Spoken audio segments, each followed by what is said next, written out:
So what's up mga boss, today is February 7, day 2 ng 5 kilometer training natin.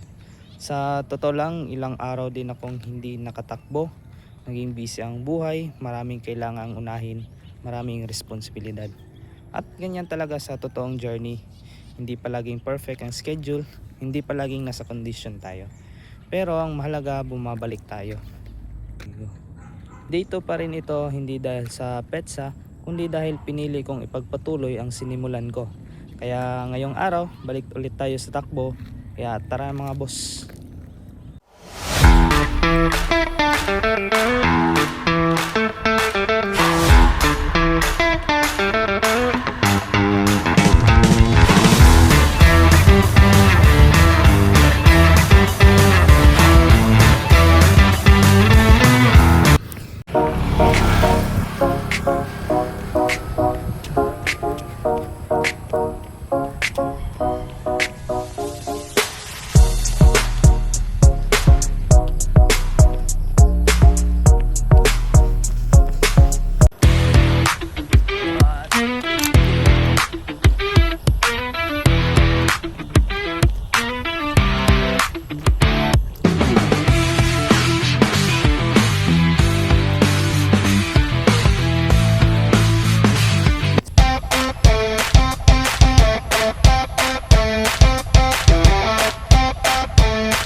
Mga boss, may mga araw na malakas tayo, may mga araw na mahina tayo, may mga araw na nawawalan tayo ng oras.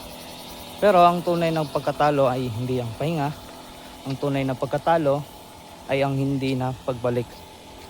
Hindi mahalaga kung mabagal ka ngayon, hindi mahalaga kung hingalin ka ngayon. Ang mahalaga ay gumagalaw ka pasulong. Ang progress ay hindi ginagawa sa perfect na araw. Ginagawa ito sa araw na pagod ka, pero pinili mong lumaban. Kaya kung nahirapan ka, good. Ibig sabihin lumalakas ka.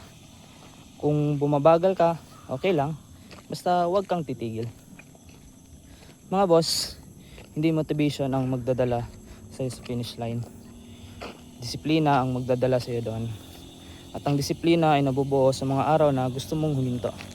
Pero pinipili mong magpatuloy. Tuloy lang mga boss. Hakbang-hakbang hanggang sa goal. Kaya takbo lang. Huwag kang titigil.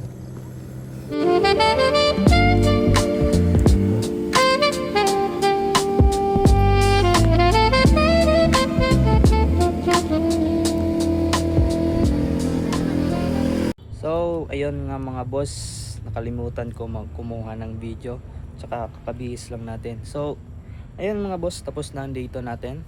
Pagod ang katawan pero panalo ang loob. Ito ang klase ng run na hindi tungkol sa bilis, kundi tungkol sa pagpapatuloy. Marami pang araw darating, may madali, may mahirap. Pero ngayon alam ko na kahit makapahinto, kaya kong bumalik. 5 kilometer today, 10 kilometer run for justice sa February 15 ang target. Salamat sa pagsama mga boss. Tuloy ang takbo, tuloy ang pangarap.